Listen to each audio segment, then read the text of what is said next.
Is there a superhero more beloved and popular than Spider-Man?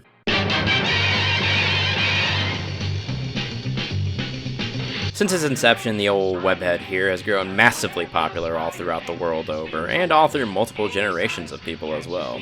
For instance, my dad likes Spider-Man, my brother likes Spider-Man, I like Spider-Man, and the Zoomers even like Spider-Man too. And not only in just America as well, Spider-Man is popular globally. Of course, you probably know this, but really I just wanted an excuse to post some Spider-Man clips here.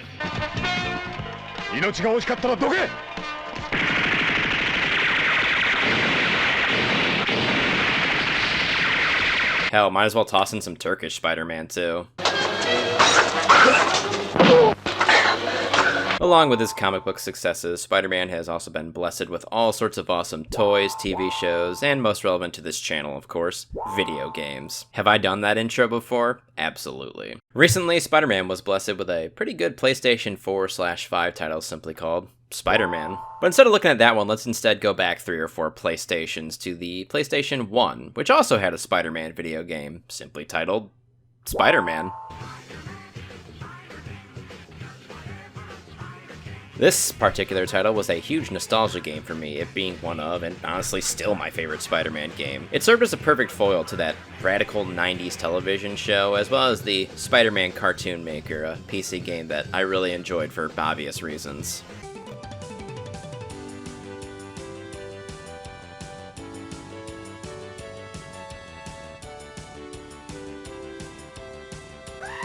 Entering the game's menu, Spider-Man actually greets you with a nice remix of the OG 60s theme song. You know, I can't lie, I love the 90s cartoon theme song with its radical guitar riffs, but there's just something undeniably amazing about that original Spider-Man theme. Anyway, we start by selecting a new game, and we're prompted to select between your average difficulty selections and a kid mode, which basically just plays the whole game for you and cuts out all the major puzzles. Perfect mode for games journalists. Spider-Man kicks off with an allegedly reformed Dr. Octopus showing off some sort of science device at a science expo. A science device that will be used for good in some way instead of the usual evil.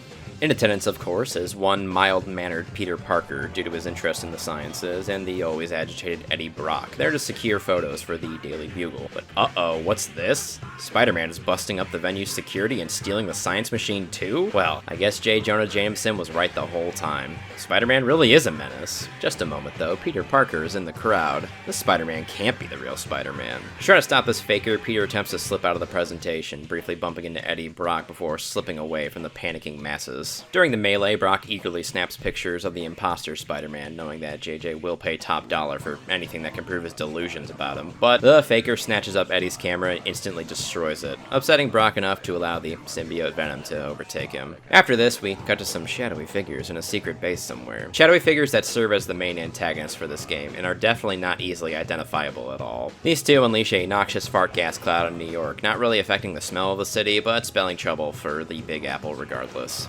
Spider-Man hits the rooftops and the game proper begins. Spider-Man, intent on getting to the bottom of this imposter business, sets out to start investigating, but is unfortunately sidetracked by Black Cat. And with a face like that, who wouldn't get distracted? To get the obvious thing out of the way, yeah, the faces in this game do look a little bit rough. It's a PS1 game though, so I won't be too hard on it. Honestly, the masked characters look fine, as well as the people with non-human features like Venom, but real faces do look a tad terrible throughout. Maybe I should be harder on this game, since Cat's supposed to be hot as hell after all. Anyway, Cat informs Spider-Man that there's a bank robbery going down across town, so that ends up stealing the webhead's attention for the moment. It's here you'll get your first taste of the game via a tutorial given by her. Here you'll learn how to swing, done by leaping towards a building and holding R2. You'll then be quickly taught how to engage in hand-to-hand combat. Punches with square, and kicks with circle, with combinations available in the various ways you can tap those buttons. You'll also have a lunging punch and a dive kick attack if you execute in mid-air, with both of these homing in on your foes, making them quite useful. On top of your simple hand-to-hand techniques, Spider-Man can also use a variety of web-based attacks, limited by the number of cartridges you possess. These range from simply webbing your target up in totality, a web pull, which, well, pulls your target towards you. Impact webbing, which is just a big old web ball projectile. This web dome, which is your defensive move, it making you completely invulnerable to attacks and blasting away all enemies whenever it bursts open. And my favorite, the web gauntlets, which enhance your melee damage considerably.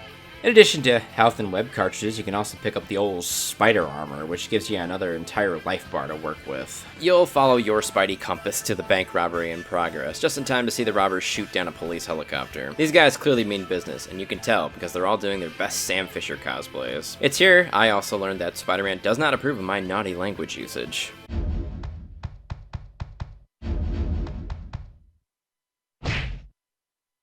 Spidey heads inside to bust up these clowns, foiling their silly little plot, and you'll have to rescue some hostages from their clutches as well. The game does mention that these bad guys might start killing them if you aren't careful, but I never ran into that problem, so don't be afraid to just recklessly charge in at the robbers and beat the snot out of them. The exciting climax of this standard superhero scenario is that the robbers activate a giant bomb they have, a nuclear one, if the decals are anything to go by. Thankfully, the bank's vault, one that's full of massive stacks of gold bars, is graded for a thermonuclear blast, so Spidey hurls the thing in, seals the vault door, and it goes kaboom.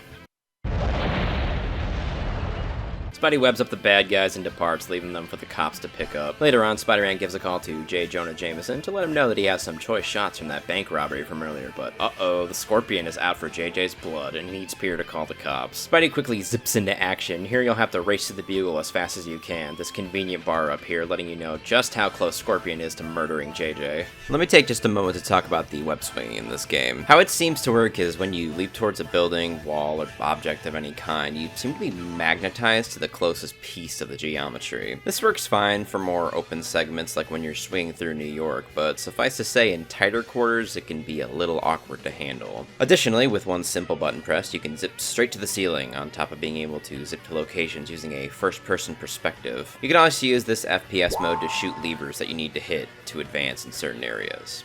Back to the story, though. Spidey busts into the Bugle to save his beleaguered boss, much to JJ's dismay, of course, and you begin your first boss battle. It's a pretty simple one. Beat up Scorpion, don't let Scorpion beat you up, and make sure J. Jonah Jameson doesn't die in the process. Easy. After you bust the Scorpion down, NYPD's finest bust in to take control of the situation. There's a man behind the Science Expo heist! Shoot him now! Shoot him! JJ, you are out of the wheel! I mean it this time! Man, J. Jonah Jameson is a dick. Spidey gives the cops the slip, but is cut off by Daredevil. Sidebar, something I really do like about this particular title is there's a lot of cameos by other heroes. New York is obviously a hotbed for hero activity in the Marvel Universe after all, so it makes sense to run into them on occasion. You'll meet the Human Torch, Punisher, and Captain America even. This is actually a pretty big gripe I have with the PS4 Spider-Man game. New York is under siege and later gets hit with a massive plague, but Spidey is the only one here doing anything. Sure, I could buy the Avengers being away, but Defenders, Punishers, where is everyone else? Oh right, behind fat licensing fees probably. Sorry, got off track there. Spidey flees the cops who begin a pursuit. Of course, they're just trying to get your side of the story when it comes to that science convention business. Yeah, okay. New York's finest, he stole a science machine. I don't think this necessitates the use of anti-personnel missiles and sniper rifles. Got him in my sights. Nah, fuck that shit, man. He's too tanky. Thankfully, Spidey manages to give them all the slip, but runs into Black Cat once again.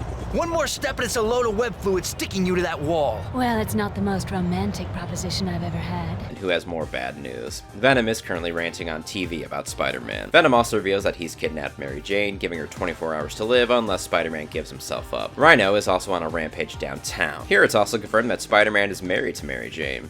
Her name is Mary Jane Parker.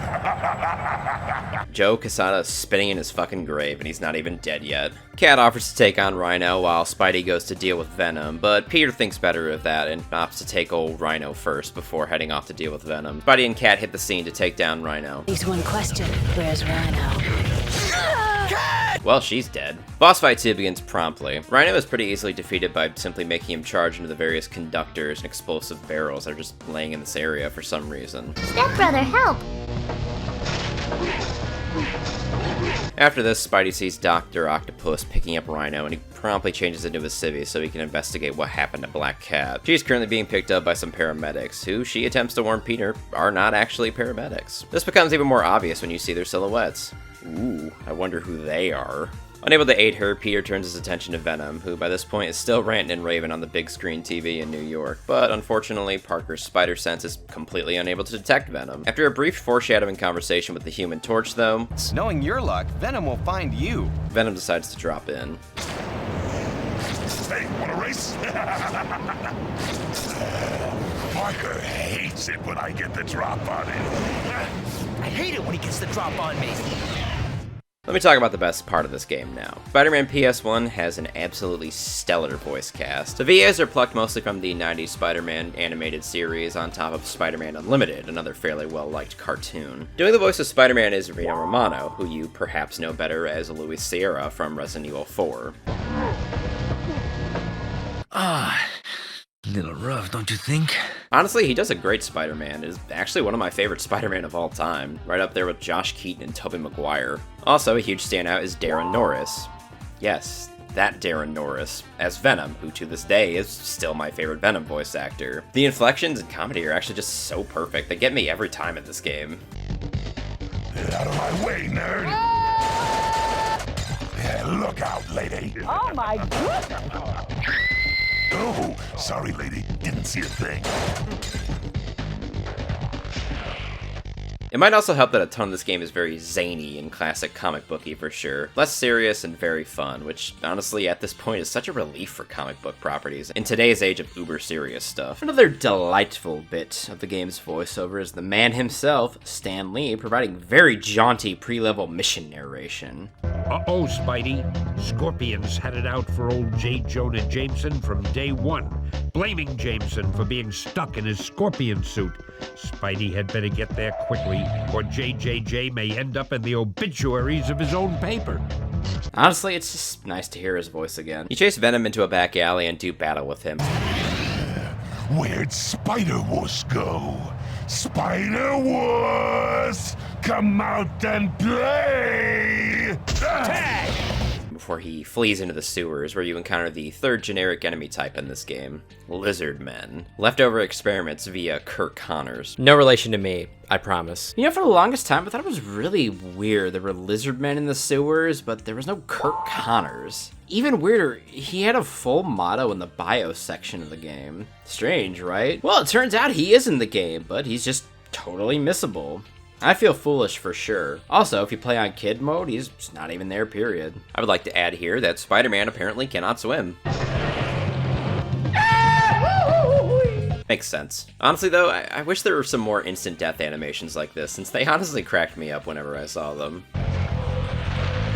I wonder if JJ would be happy about Spider-Man flattening himself on one of his printers like this. After navigating a fairly simple sewer labyrinth, Spidey finds Venom once more. He has Mary Jane chained up in a rapidly flooding chamber. Herein starts Venom Fight 2. This one has an additional bit of threat to it, obviously, since whenever a lever gets hit by him, the water begins to fill the chamber Mary Jane is detained in, and if it fills up, well, she drowns and you lose. So throughout the fight, you need to be right on top of Venom, otherwise he'll hit a lever, and you'll have to quickly hit it yourself to stop the water flow. Or if you're bad like me, hit the lever yourself like an idiot. Sorry, Mary Jane, Gwen Stacy is hotter. But for real, it's a bit awkward to hit the controls like this. I don't know if it was me or if it was just how the hitboxes around the lever are, but man, I accidentally let Mary Jane drown way too many times. It's thankfully a bit easier to hit with your web shot though, so keep that in mind. Venom's second fight's pretty challenging regardless though, especially since if you try to disengage to heal or maybe build some space, he can and will web pull you right back.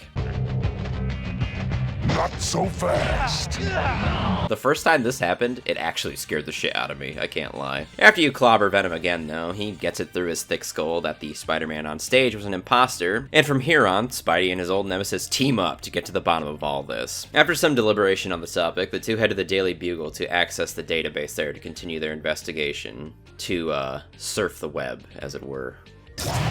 Here it is, the records room. Surf the web, surf the web. Shut up, Brock, we don't have to. While there, though, Venom senses his other, which can only mean one thing. He very quickly runs off in pursuit, just as symbiotes invade the Bugle. These are the final grunts in the game, and man, they are just ridiculous. Symbiotes hit super hard, are super durable, and honestly, it isn't even worth fighting them half the time. You can somewhat easily avoid them, though they do have a projectile attack, which makes them even more annoying. Thankfully, in these later levels, the game does deliver you these magnesium webbing cartridges, which do massive damage to the symbiotes, even instantly killing them if you web them up fully. Though they are a bit rare to find, so I'd recommend holding onto them for a little bit and using it in a situation where you actually have to deal with one. With the symbiotes also comes the final mission type of the game, which is to destroy the generators that have randomly cropped up and begun manufacturing the bastards. You do that by busting these massive ball sacks that are dangling from either side of the generator. Gross. Anyways, you'll do battle with the symbiotes infesting the Bugle, eventually beginning a trek through the labyrinthine basement of the Bugle. What the hell? Seriously, does every major news organization have billowing, fiery furnaces like this? What are you burning down there, JJ, After clearing the complex of the symbiotes, Spider-Man runs into the imposter Spider-Man. Hey look, an alternative to the finger-pointing Spider-Man meme. This imposter reveals himself to be, very surprisingly, Mysterio, master of illusions and misleads. I will also compliment Darren Norris once again for killing it as Mysterio here. He's perfect. I will crush you once and for all! Mysterio grows real big, and you have to fight him, of course. Basically by evading his stomps and nipple lasers, and shooting the various vulnerable parts of his body with impact webbing. Cut down to size, Spidey squeezes some info out of Mysterio, learning that there's a warehouse on the docks that's a hotbed of symbiote generators, and Spidey, of course, heads there immediately. You'll fight through more symbiotes at the warehouse before heading through a tunnel and ending up in a massive underwater base, one with laser turrets, electrified flooring, and floating platforms. No sharks with laser beams, though. This is where the green fart gas from earlier is originating from, on top of where Black Cat was taken after her kidnapping earlier. Spidey quickly deduces, if he wants to rescue Cat, that he needs to knock out the power in this little underwater facility. So he plugs the fart gas towers, which causes the base to begin the process of self-destruction, letting Cat escape, and then you head off to face the gruesome twosome of this game, Dr. Octopus and Carnage. Dun dun dun! If it wasn't obvious enough already. Venom comes in here to assist you, opting to brawl with Carnage, while Peter takes on Ock. You'll smash up Ock's stupid science crap again and beat him up before your partner is unfortunately defeated by Carnage, meaning now that you'll have to deal with the big nasty bastard. Thankfully, Ock thought to create a countermeasure for Carnage, just in case he ever double-crossed him. So you knock Carnage into the supersonic barriers and he promptly ends up being defeated. Now though, the facility is blowing up and you need to escape. Simple enough, right? Oh yeah, except for the fact that the Carnage symbiote has now overtaken Dr. Octopus. So now you really need to double time it out of there. This is the part of the game where the swinging is actually very, very frustrating to deal with, most likely because of how weird the POV of this stage is. You're running through the facility and the camera is basically always focused behind you, being focused on Carnage Ock. With the magnetism I mentioned earlier, it definitely makes for some bad moments, which it also should have definitely resulted in my death. Like here,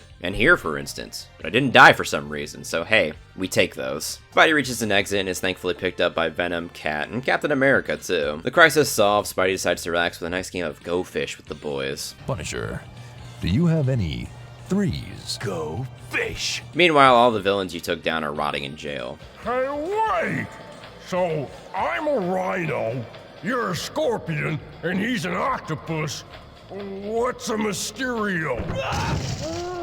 With the story cleared, you actually have some other fun activities you can indulge in too, including a time attack mode, a survival mode where you're desperately attempting not to die while more guns and explosives are thrown at you, speed swinging trials, and there's also just item collection too.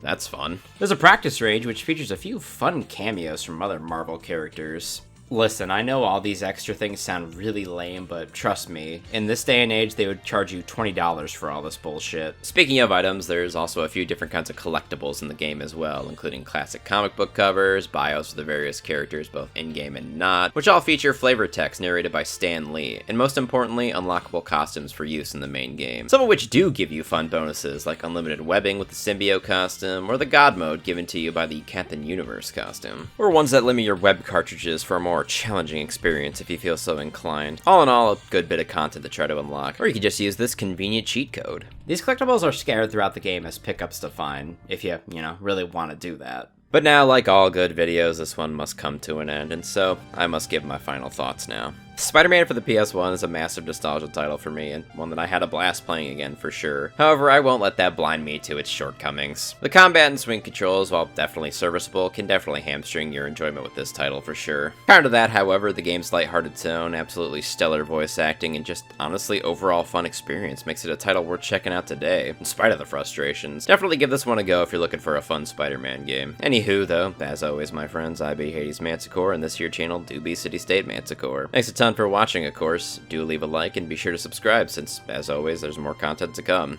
I'll see you all in the next one. Goodbye.